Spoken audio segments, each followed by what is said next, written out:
Mic check, 1, 2. I'm up in your area. Fake MCs better run. Here comes your barrier. You know who I am when I come CSP and I teach hard lessons on the street. True players never die. Don't ask me why. I gotta keep hustling. I gotta stay fly. My black goatee glitter like gloss of paper. I run the streets just like Jack the Ripper, baby. I bruise my enemies like the track off the railway line. I come through like the race with time. Cause all MCs wanna come test me. I'm supernatural. Your niggas can abuse me. Check the tester of my superano flows. Anytime I kick rhymes, the ladies bend down low. I'm supersonic, y'all know I'm too much. When it comes to hip hop, you know I'm top notch. Fish in a small pond, that's for real. Player haters, I can see appendicitis. Just like the armadillo, I lay lolo. Watch me do my thing right now. I'm going solo, baby. That's what's up. Too much, I'm in your area. What you gonna do when I bring you malaria? Too much, I'm in your town. Player haters better run. That's what's up. What up? You called for this. You called for it. You called for it. You got started. Yeah. You got started. Yeah.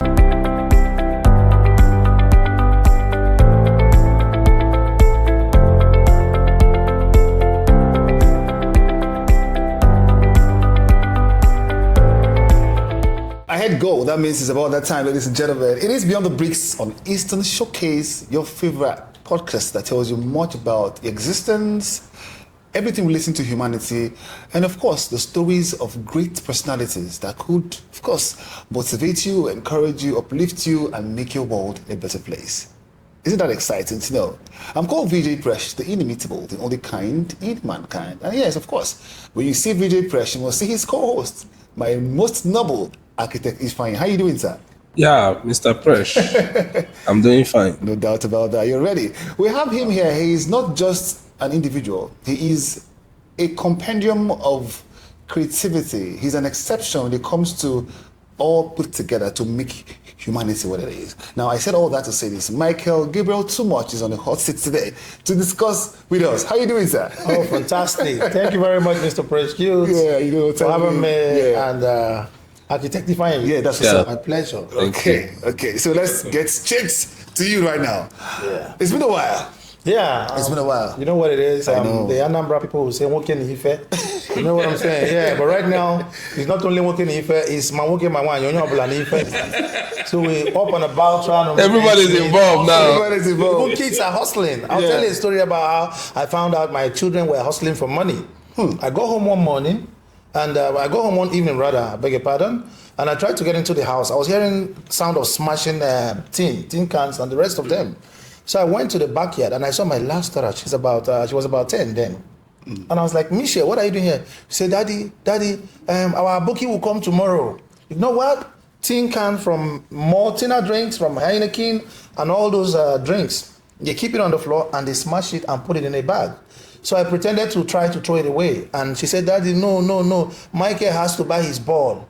Me too, I want to buy my toy. So you know what?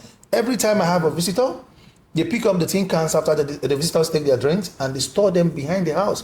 Smash and keep. When a bookie comes, they sell it to their bookie and then put the money in their saving box. So I was like, wow, this is a survival instinct for children of this generation. To begin to think about how to make money. You know, it's not only Gen Z, everyone now is involved. So money making is a move that must be taken and everyone is involved. So that's why you see us moving around from one industry to the other. Talking about industries, you didn't just start up being an OAP. Not really. You know, Let's get the story. I had a background in music. In fact, all along from my growing up days in Stella Maris College, I've always been involved in their social activities. I've been a recorded artist in the past, but I started out writing raps in the 80s. You know, when rap was, you got the A's, the B's, the C's, the E's, the O's, the E's. I'm talking to you, my friend. Big box then. You hit your chest and sing. It started that way. And then gradually it metamorphosized into writing of lyrics and then going to the studio to produce songs, and we went through all that rope. Not until I got to Lagos, Baptist Academy Lagos, when I left Stella Maris College. And I found out that music was even bigger than some industries, some white-collar jobs, because we had the likes of the Plantation Boys and, you know, a whole lot of artists. So we all desired to make something out of music, but music didn't pay us then. We only ended up laying the foundation, you know, and we provided the platform for the generations that, you know, came after that. And for now, music is one of the biggest industries. You can say that again. In terms of Forex, you know? Yeah. But I have my hands in too many other things. Like right now, I'm a safety officer, I'm a HSC officer, certified HSC officer, and I also train. I'm a trainer, but I still find myself within the entertainment industry. Okay. Because I studied business administration and management. So you can't take that away from me. I'm also a project manager and a safety officer. So I function in different industries. I told you. And that's why when some people say he has a multiple personality, and I tell them, I like to, make it very clear that one can have a multiple personality. You can multitask. You can have a very good EQ and IQ. I mean, intelligent quotient and emotional quotient. Yeah. You can be able to create, innovate. Intellectually, you can be sound and not be a jack of all trades. You can identify the area that you can function easily without pressure, where your passion lies, and then you do that part. So I'm too many things in one, and I'm too many things to right now. let's bring it down to what are you doing right now? Okay. When you talked about music, you talked about other talents. You talked about safety. So what are we looking at you? Okay, right now I'm a safety officer. I'm a health, safety, security, and environment expert. Okay, that brings us to that question now, because people oftentimes allow the accident happen before they think of safety. Yeah, true that. Yeah. Now, as a safety officer, what would you tell that person out there that hasn't upheld the importance of safety in whatever industry he or she finds himself? One, and then, just in case there is safety somewhere or the other around the line, how can it be well attended to? Because you are a professional. Okay. Thank you very much for having me. One of the first things that I need to bring to mind is the fact that in safety, we say safety first, safety always. And we also say that safety begins with you and I, making it a collective responsibility. So HSC is all encompassing. And for you to function properly as a safety officer, you must be proactive. Proactivity defines safety. The ability for you to identify hazards and unsafe conditions, things that may lead to harm, and then profile solution. That's why we do risk assessment in safety. So you come into an environment, you think about anything that can portend danger, hazard, and then what do? You either isolate, you try to make sure that it doesn't people don't come in contact with environmental hazards. So now, as a safety officer, you prioritize the goal of identifying hazards. Identifying them? Yes, you identify hazards by doing risk assessment. The most common type of risk assessment is what we call the 5/5 risk assessment. I walk into this place, I look out for an overhead equipment, anything that is hanging that can fall on me. That's number one. I look at the floor. Is the floor so slippery that if I wear shoes that are not, fall protected, I could slip, trip, and fall? That's the number two. Number three, we look out for any kind of emergency exits. If we have people in this room and there is fire outbreak, fantastic fire outbreak, stampede, or anything, how do we also have an emergency exit? That's number three. Then number four, we'll definitely be walking. You can see there are wires everywhere, electrical hazards, and also we look out for either poor housekeeping or ventilation. What is the atmospheric condition here? Can we breathe properly? If you put 10 people here, 20 people are not going to be sweating or suffocating. So that's 5/5 risk assessment. And every environment provides that. So once you move into a work environment, a work site, a project site, a facility, you do that. And in doing that, remember that the workmen have not come yet to resume. So you are being proactive by going ahead to ensure that these things are taken out of the way for anyone that comes in to have a good environment to work, stay. And that is why every safety officer performs a futuristic task. Before risk assessment and job hazard analysis are done before the commencement of every work. Then where you need a permit to operate, you obtain a valid permit. You don't just go walk into a field and start operating. Even if you're the owner of that site, you will have the safety people do their due diligence by making sure that they get rid of all hazards. And then you go into work. So every safety officer is designed to function as a proactive, as a futuristic individual and a professional on site. Because you must not allow your emotions to becloud your sense of reasoning and judgment. You don't say, this is my uncle's company. It doesn't matter. Your uncle could be the victim. So what happens? Do your job. adequately. No matter whose ox is being gored. Take the hazards out of the way, and then that way you have a field way to work. So every safety man, as a matter of fact, we have this engraved on the tablets of our hearts that we must make sure that people walk safely and stay out of harm's way. That's number one. Then your number two question. Okay. Now you have said it's a follow-up. Now you have said this. Yeah. What are the common mistakes you think people make on site or in an environment without following the procedures of safety? Okay, now one of the biggest hazardous behavior in occupational health and safety. Occupational health and Yes, safety. occupational health and safety. And of course, workplace environment like workshops, sites, project sites, and all of that is when people don't get inducted into a workplace. That's number one. You must attend a toolbox meeting. A TBM or TBT, toolbox talk or toolbox meeting. That meeting will onboard you, bring you on board and discuss the hazards associated with what you're about to do and also tell you the control measures. So if you don't attend that meeting, you may not easily identify all the hazards within that environment. Number two is that if you walk into any site, there must be statutory safety signs and symbols. Once you walk into a project site, you will see what's going on there. Men at work. Highly flammable substance, no smoking. All these signs are to guide you. Yeah. They are called safety signages. So if you don't take cognizance of those safety signages within that workplace environment, how do you obey the law? There are site rules in every organization. So if you're able to attend the toolbox talk and then you know the site rules and regulation, then 3, they have a work method statement. The job has been described easily. So you need to go through it to know what you do, what comes first before what comes next. So you can't jump the gun. In safety, you work. That's why when you have a work method statement, they have a scope of work. If you're going to do a lifting job today, they have a lifting permit. You inspect all the equipment. You check the pre-mop certificates of all the equipment that will be working, your excavators, your swan buggy and all of that. Then you check the medical certificate of fitness to work of the people who are going to man those equipments. And when all these things are put in place, you know that you're good to go. Then, of course, there must be supervision. No one is permitted to work unsupervised, no matter how professional. Some people will say, okay, no worry, safety, just stay one side. We don't do this thing for 20 years. You could be doing it for 20 years, but just one day, one mistake of a day can cost you your 20 years experience. So what do? You make sure you work under close supervision.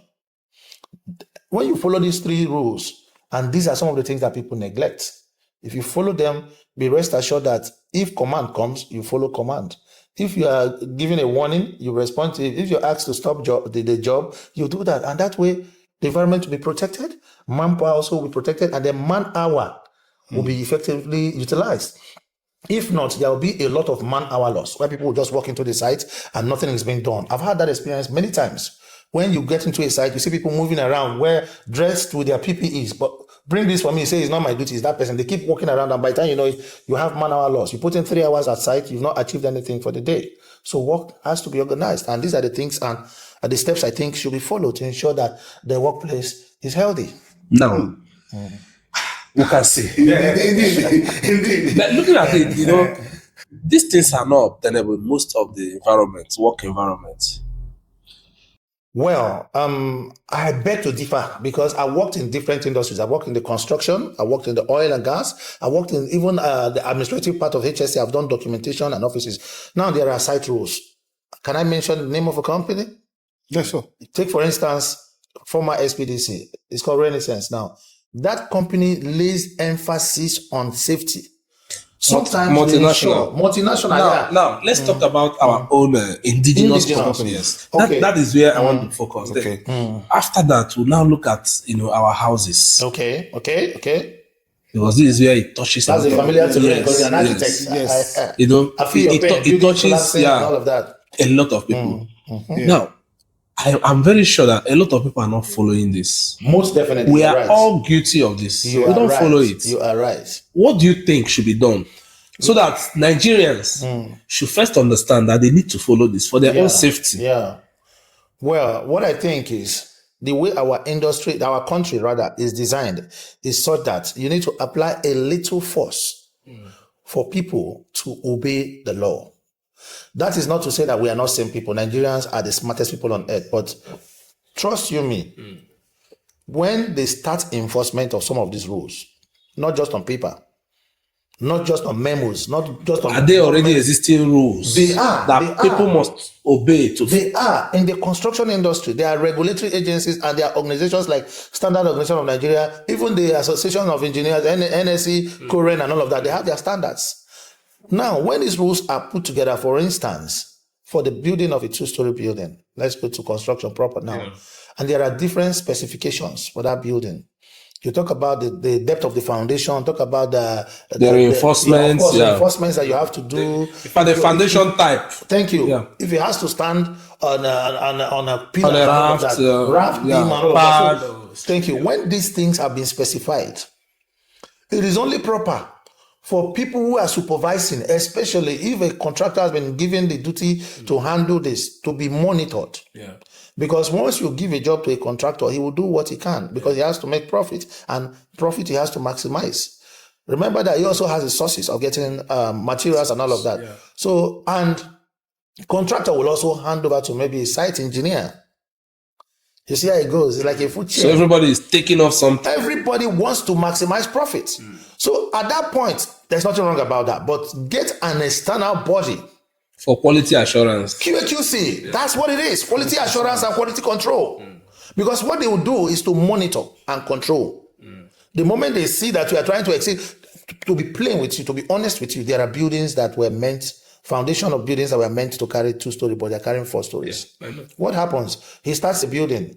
He runs into money. Maybe they are owing him some money. They pay. Say, contractor, please, they have paid me the money. Let's take it up further. That's what I'm saying. The owner of the building will come and influence it and say, please, don't worry, I'll go and settle them in the office. I'll go and talk to them. The foundation. And the foundation was for 2. Sometimes for 1-story building and you're making it 2. So it will collapse. There will definitely be structural defects. Yeah. I've been on sites where we saw cracks on building. And sometimes we call the attention of these people. They'll tell us, don't worry, by the time you come tomorrow, you will not see it. And they start patching it. And sometimes this crack may be from the foundation. It's not a patching issue. It's not. They will just patch it before morning so that when the owner of the site comes, he will just see that everything is okay. That's number 1. Number 2, sometimes you find out that equipments that are meant to use to solidify these foundations are not brought to site. For instance, I walk into site, you're filling your foundation. Where is your compactor? Okay. Compact the earth and make it rock strong so that it can carry whatever you put on it. Now, sometimes you find people who are trying to do their what's it called? Their decking. And then, of course, we improvise a lot here. They get their bamboos, they do their carpentry work and all of that. They lay their nylon, do their rods, iron bending works and all of that. And it's time for them to start filling. They do go in the night. They come in the dead of the night and start pouring concrete in the night, because they want it before morning, wherever they have stopped, it will start kicking and drying up so they can continue their project. Some of these jobs that are done in the night should be stopped, except that company is certified to work at night and they have the equipment to do that. All those equipments should be brought to site and we see them and inspect them. Because as long as people continue to do what they like or what they think, I've done it before, it worked in Asaba. We handle the project. Let's do it here. It does in project management. No 2 projects can be the same. Topography will not be the same.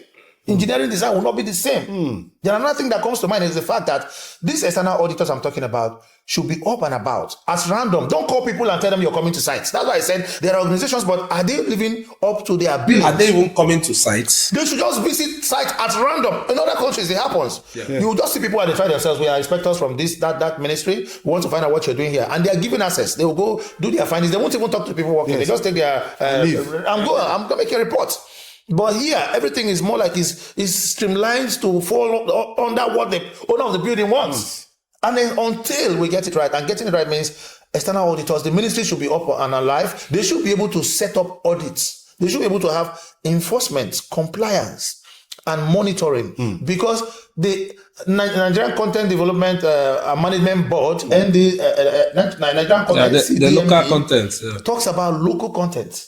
And that local content has already placed us at an advantage because it talks about the Nigerian First policy. And the Nigerian First policy says that even in terms of contractors getting access to jobs, the indigenous contractors, in terms of development projects and all of that, they should be also focusing on the host communities. So everything works in their favor. Then why now make a mincemeat of what has been placed in your hands rather than protecting it? I think it's about that time for us to wake up and be alive to our responsibilities, protect our environment, and make sure that whatever we're doing is of quality. Because I always believe in one thing. Quality should start from beginning to end. I'm a proponent of TQM, total quality management. I don't believe in saving the best for last. Some persons will say, don't worry, let me do this. At the end of the day, I'm going to do a very good aesthetics. You may not be there at the end to give your best at last. So why not give your best at first? That's what we're talking about. Yeah. Let it start now. Let it start from you. Let's start from me. Let's start from you. The next time you want to have a project, sit down and cross your T's and dot your I's and make sure that the right thing is done. Not just to go and acquire paper qualification, sort your way through and then come to site and at the risk of people's lives. You and know again, the number of people that have died on site. Yeah, it just happened recently.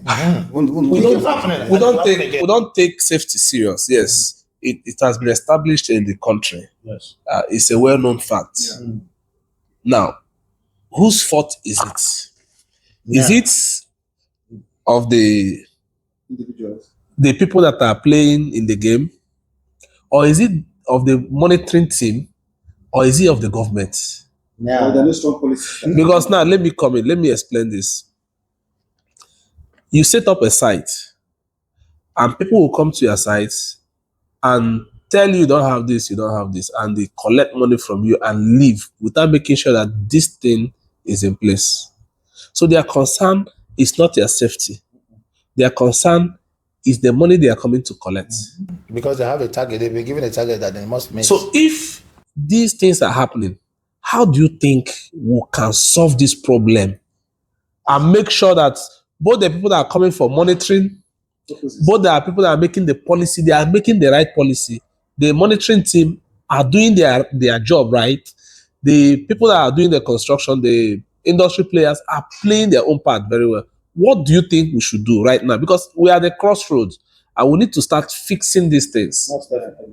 If not, our generations to come and our children will have a chaotic environment and society to inherit. Now, I said something from the inception. I talked about safety being a collective responsibility.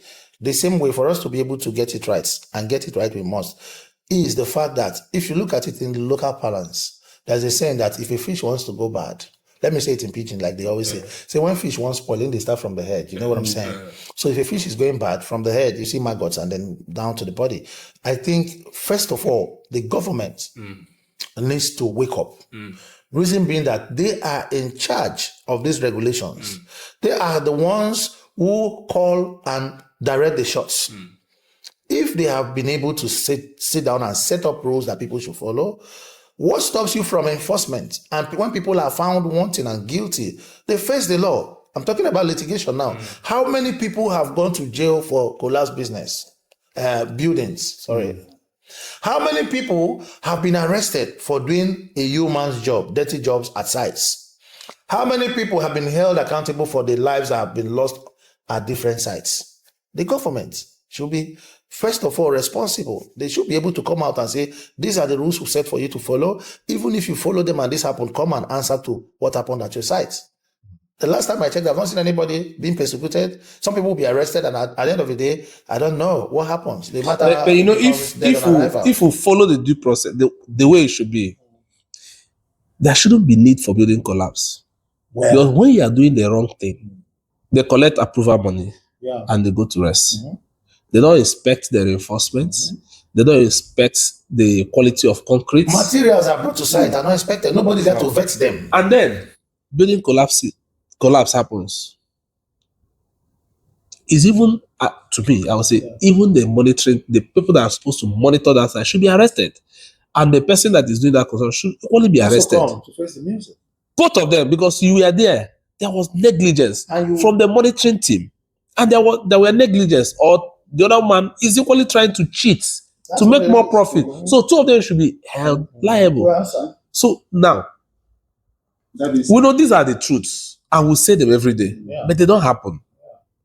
You know, like I said, if people like us keep talking about it, it's all about passion for humanity, passion for health, passion for safety, passion for security, passion for environment that made a lot of us to come into safety, not about the money. Sorry, I beg your pardon, that has to be made. But if you look at the environment and you see that a lot of things are going wrong, you cannot also take away the issue of natural disasters. When we talk about building collapse and all of that, certain things just, they call them hand of God. They could happen, like earthquakes, like a storm, like a thunderstorm and the rest of them, winds, and blowing down people at construction site and equipment. So now, due diligence being done. we will look at the KPI. That's one of the things, when I try to talk about the government being responsible for some of these things, enforcement and compliance, we also need to look at the KPIs. If you look at the key performance indicators in the construction industry, for example, you now sit down and have a checklist. That's the way to go about it. And this is some of the things we see on air, like on my show on radio. I keep saying it. Some of us can be consulted, but maybe the government feel maybe we are not known, or we don't have money, or we don't have what it takes to have access to them. Some of us have a lot of ideas on how to solve some of these problems. For instance, we have filling stations all over the town. There is no single filling station that has a safety officer. It may be somebody who is working with your staff there, but you recruit the person, train the person in HSC, so that everything that has to do with safety will be observed. Safety rules, all safety rules will be standing at that filling station. Yeah. So what happens every time you hear about fire outbreak? Communities are supposed to have safety officers. When we talk about training and certification of safety officers, it looks as if we are making noise. The government should be able to come together and say, look, they have other bodies. Put these things together. Let it go down. Many years ago, when we were younger, in schools, they used to have MAMSA, Mass Mobilization, Social Justice for Economic Recovery. They taught us a lot of things from the home front to the community, society, and the country at large. Now, information doesn't go down to the children. If you bring it back to safety, you will find out that no age is a barrier to train a child for safety. Every house should have a safety officer. If there is a case of unconsciousness, what happens to that person? Before you get to the hospital, sometimes between 1 and 8 minutes of unconsciousness, the person is gone. Yeah. So there should be somebody on site to perform CPR. So even at site, take it to the building. You find that most of these buildings collapse. Sometimes they give signs. They give signs. They will ignore them. They don't just collapse. They don't just collapse. There must be defects. Sometimes it bends a little. Of course. And you notice it, you just keep quiet. Some of them will just feel, no problem, let me just do the job and go to the next site. That's wickedness. That's what we're saying. So if the government doesn't stand up to some of these things to say, this is what we are going to do from now henceforth, that will make people who are even selling substandard materials to know. Before now, Standard Organization of Nigeria and other agencies used to visit Alaba markets. Check for tires that are expired. Check for materials that are substandard. Go to electrical shops. Check for substandard electrical materials. Bring them out and burn them. Our auntie of blessed memory. I know when they used to have 14 mm. Yes, exactly. I remember that too. Yes. And they shut it down. They shut it down. But do you know that the 16 mm they have now in the market is worse than 14 mm? It's less than 14 mm. You already know this. I discussed this with one of my site engineers. I said the 14 mm of yesterday is better than 16 mm. Better and stronger. And they are still using that 16 mm for the same purpose. And most times they are associated with building collapse, because when the building collapse, go and check the rust they are using. So now, are you not going to blame the builder for using 16 mm, which is less than 14 mm? Or you're going to blame the production? Are you going to blame the markets, the producers, the government that allows that to fly? Exactly. So you see, everybody is in this together. That is it. So you cannot see a building collapse and you say the engineer is not doing. No, not just the engineer. Everybody is involved. Everyone. So it's a collective effort. That means we need to start getting it right. Right now. The government, the policy makers, they need to start getting it right. Exactly. And then they enforce. I said something sometimes. I say, you see, if you come to Nigeria, everybody is building a house. Yeah, everywhere. It's very wrong. There should be people. Of course. If you want to build a house, you don't just go and call an engineer or an architect and they start building. You go and consult a firm. Yeah. Like you can't go to courts without going lawyer. That's what it is. So the structure should be well due diligence. Yes. Yeah. But now you go and start your building. In fact, you chose anybody that will come and tell you, okay, I've done this thing for 20 years. Forget about this before. You understand? They say they are 4 men. Yeah, 4 men. I remember when I was a little younger in the field, and you try to correct some people, some elderly people. They say, do you know how many years I've worked? They use it to train out their children. I say no. There's a lot of things you don't know about. Exactly. This. Yes. You know why? You know how to lay blocks. Yes. But there's things you don't know, and you have to wait. And if you're not ready, walk out of the site. Do you know why? Because you cannot compare an educated civil engineer with an uneducated, with an illiterate civil engineer. He's not even a civil engineer. He's a bricklayer. But now they call everybody engineer. He's a bricklayer. Simple as that. A bricklayer. The highest he can get is a foreman. That's a foreman, yeah. And you must have a little education before you now have to mediate between the engineers, the architects, and the workmen. That's why you are the foreman. You are leading between them. Interfacing, yes. Yeah. So a mediator. Exactly. So I think that's another major. Now we are beginning to talk about building. Today everybody is an engineer. You just said it. And you just go to how do you get worried seeing all these things happening? It's annoying. I've heard someone say, my father-in-law is a builder. That they will call him to town to build their house in the city. And this is a man who is in the village, who is building maybe shack houses, one room, and all of that. So they say he's been building. That's why he used to train his children. And then you expect that same man who's living in the city, who lives in the city now, to open his two eyes and go to the village and bring someone to build a house in the city, where they have engineers, they have building firms, they have contracting firms, and people who can come and do a good job. I don't know if it's to cut costs. Who does not even understand types of foundation? Exactly. In fact, who has never seen pile foundation before? And then you are bringing him to come and. So those are some of the things. Until the right thing is done, we'll still keep having cases of building collapse, a structural defect of buildings, and all of that. And I think it's about that time the government should step in and try to have a stakeholders meeting, because it wouldn't be fair for them to sit in their offices. The government or the government officials cannot sit in the comforts and confines of their offices and make rules and bring for people in the society to follow. No, the right thing for them to do is to set up a proper structure where the contractors, the engineers, the stakeholders, and everyone who's concerned in this industry, safety personnel, could sit down and look at the rules that have been laid down from inception of this country and begin to amend them. Because a lot of these rules are right from 1960. In Nigeria, I think we're always they're outdated. Exactly. In Nigeria, we're always very melancholic about change. They just want to do it like this is how it used to be done. This is how we do it. Let's follow stereotypes. Thank you, stereotype. This is how we do it. And they are supposed to move away from that, because believe you me, this is a new generation and a lot of new innovations are coming up. A lot. If you visit China, for instance, and see how buildings are being built, you will be shocked. If you go to other parts of the world too, but how come Nigeria is still this? There was a building that during the COVID-19, there was a building that they built in 3 days. Fantastic. In China. You can see that again. 3 days. 3 days. Of building. You can imagine. And people were wondering, how did they? And the building will still be standing till today. The building is standing till today. That's it. That's it. We really have to work on this. Yes. There's a lot of, we are still far behind. We are. There's a lot of technology that we have not started implementing, using it. Exactly. And I think, we'll keep doing our best. We'll keep preaching the good news. We'll keep preaching the good news.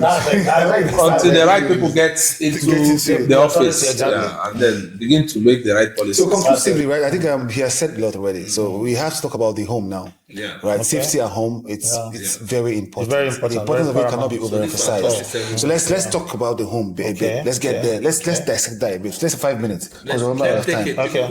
No problems.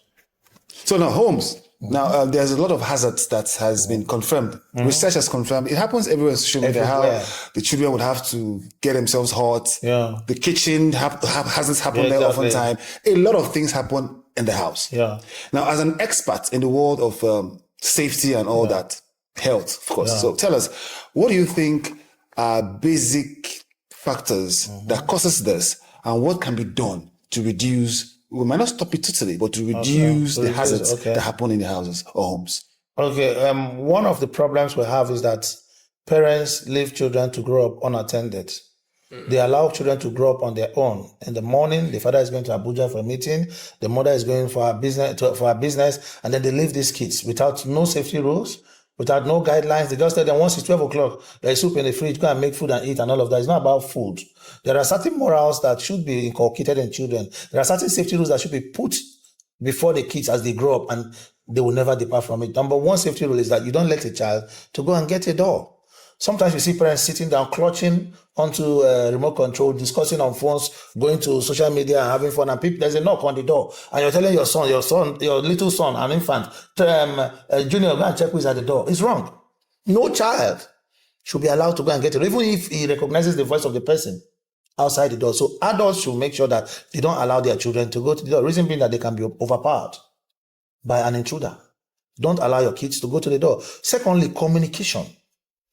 Communication looks simple, but it's one of the greatest assets that we have as humans. Junior, don't do this, do that. Junior, go and bring this. Junior, don't keep this here. Now, children come out of the bathroom running in the morning, preparing for school. And that has caused a lot of accidents in homes, even loss of life.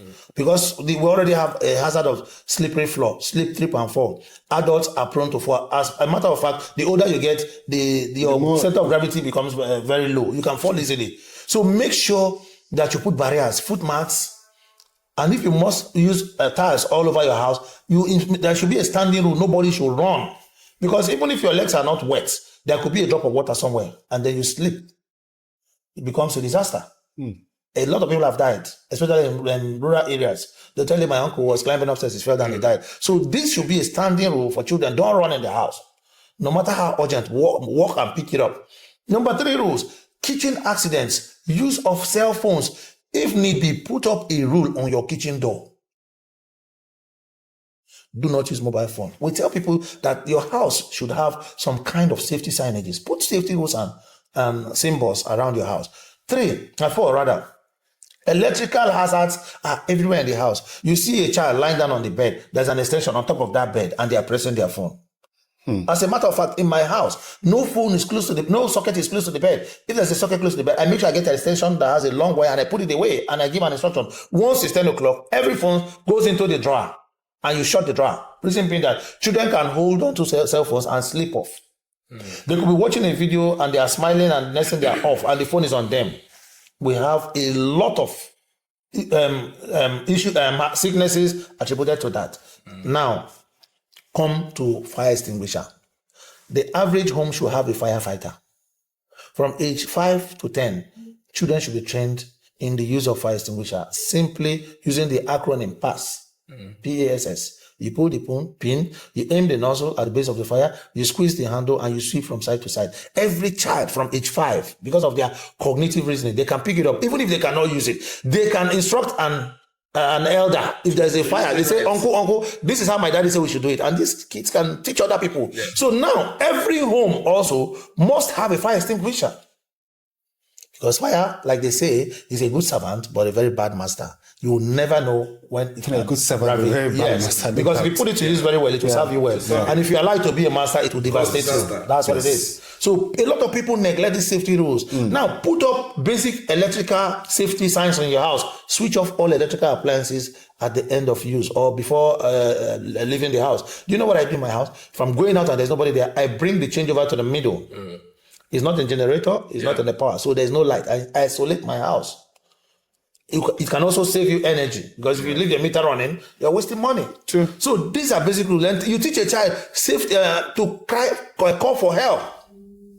The first thing that every child should learn is that at the point of emergency, help me, is a basic rule in safety, no matter who you are, even the safety officer too. When you find out that you're in danger or you're in harm's way, you call for help. Some children, for some reasons, maybe what they have seen their parents do, they feel, I can do it by myself. I can do it. And the thing is getting out of hand. Sometimes I threw away a kerosene stove from my house and I stopped using kerosene. We used to use it to boil beans because it's cheaper, and then we now transfer the beans to gas and prepare. So one day, my daughter ran into the room. Daddy, the kitchen is burning, the house is burning. And the housemaid was right there struggling with it, carrying water, pouring on top of the stove, and the thing was escalating. And I was like, oh my God, the kitchen was almost burned down. What happened? There was a small spark. The kerosene stove was on and she was pouring kerosene inside. It caught fire and she was pouring water. And then water contains oxygen. Do you get it? And water, fire needs 3 things. You need oxygen. That's it. When you starve the fire of oxygen, fire goes down. So she's pouring water into fire and the fire is escalating because that class of fire can be supported by water because water is oxygen already. When you need a spark, a heat source, you need fuel source. And then of course you need the combustible material. That is going to produce fire. Those 3 elements are there. Oxygen is there. No doubt. So once the fire started, my daughter came and called me, and I just went straight to the balcony. I took the fire extinguisher, and then I put up the fire. So I taught my children how to use fire extinguisher long ago. And I keep telling them, I say, don't raise alarm first. Don't say, oh, my daddy has taught me that you're running, because you can also choke. The smoke can choke you. So these are some of the things that I think in the home front we should bring to the knowledge of our children. To help. We need to have pep talks where we teach them about safety things and how to live their lives. And there are some houses that have torn nets, broken glasses and windows, and people just live in them like that. Even if it's not your house, you should have some kind of maintenance instinct, because if anything happens, if a snake glides and slits through your torn net or underneath your door, it will meet you and not your landlord. Your landlord will be in his house. So you protect the environment where you find yourself, knowing fully well that is where you lay your head every day. Correct. So safety has to start from the home front. Well said. Don't wait. Well said. Don't wait. No matter the impact you think you've made in life, if you're not able to secure yourself, your family, your health, your environment, of course, the money you're making will be used to solve problems, and those problems will arise as a result of your negligence. Ladies and gentlemen, now let's just take it slow now. Yes. Okay. I want to know one thing. Who was your role model in music? Okay. Oh, you're taking me back to where we started from. Okay. Craig Mack. Funny enough, Nas and Craig Mack. I like their pattern of flow. Nasir Jones is a legend in rap music. The way they deliver, they do rap like they're playing. Like have fun while you walk. Yeah. Okay. So it's interesting. They made hip hop interesting for me. Craig Mack and Nas. And whenever you rap, you sound like them in between. I sound like Craig Mack. That's what people told me. Other people have said you sound like Craig Mack. Yeah, rap music. Most people don't know what rap means, really. Yeah. They don't know what rhythm applied poetry. So privileged information. It's lyrics written in form of rhythmic. They have rhythmic patterns. Yes. And then there's poetry because of the use of words to narrate issues. Metaphors. Sometimes metaphors and putting the lyrics together. So when you hear a real rapper rap, you can connect what he's saying because he paints words with pictures, lyrics. He uses words to paint pictures, scenarios, activities, telling you things, and you're picturing them in your head. So that's what rap is all about. So making that happen right now. Let's have a freestyle right now from one of the pioneers of applied poetry, ladies and gentlemen. You're gonna pay for my verse. Okay. If I drop the verse, you will pay. Okay, now we're about to wrap up this section, but we can't do that without hearing him do this stuff. Now let's hear too much that the end time. Bring it back in time. Let's have you right now. Okay, let me do one of the raps I like to feel good about. Okay, let's go. Mic check 1 2. I'm up in your area. Fake MCs better run. Here comes your barrier.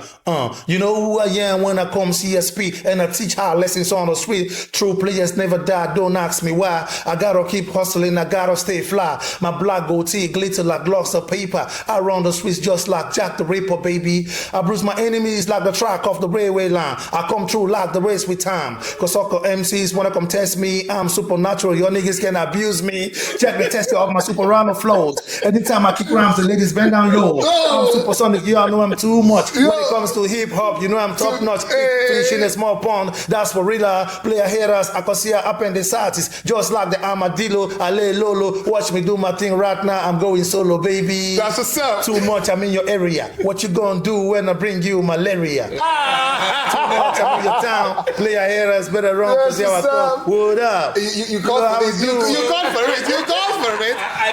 You got started. You got started. The studio is going on fire. Already, the flames everywhere right now. Ladies and gentlemen, MCs like dice. Ladies and gentlemen, and not nice. Okay. So frightful and fierceful like a thunder strike. I cause hurricane and earthquake. Get your mind right. Make way for the Don Dada. I'm climbing up the ladder. No questions. As I walk on by, my clientele's bringing the cheddars. I rule the rap game, but #1 contender. My peeps on the streets, they holla the funk masterminder. I came from the old school. I can't act the fool. Cause players from the new school, they know it's all good. Paparazzis run around to get my pictures. You know my steez. I belong to the future. Enough respect to all the gangsters and thugs hustling in the ghetto just to get some dollars. Me and my homeboy sipping gin and juice. Backseat on my stretch limo. We puffing lala. Too much. I be akwala hala hola hovito. My enemies, my life is in the hands of God. I think you got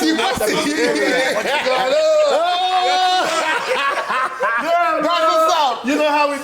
how you do, man? No gimmicks. No gimmicks, ladies and gentlemen. I feel so excited right now. You know, it's about security, you know, safety and all. We're like, come on, man. This is not just you, man. Let's take it back. Now, Too Much gave us the reason why they call him Too Much. Yeah. Because he's always coming 100%. Thanks, bro. Good to have you here. Anytime. Thank you for coming. It's a lively one. Thanks. Thank you. Ladies and gentlemen, this episode is a wrap. Beyond the Bricks on Instant Showcase, we had a very engaging moment. You've learned a lot about security, home-wise, and of course, in your industries. Please ensure you promote security and more importantly, safety wherever you find yourself. Thank you so much for coming Too Much. On behalf of myself, our VJ Presh, the inimitable, the hype lord, the only kind in mankind, of course, my co-host, Architect Ifeanyi, we're saying bye for now. Until our next, stay out of trouble, don't do drugs. Always walk at advancement. See you on our next.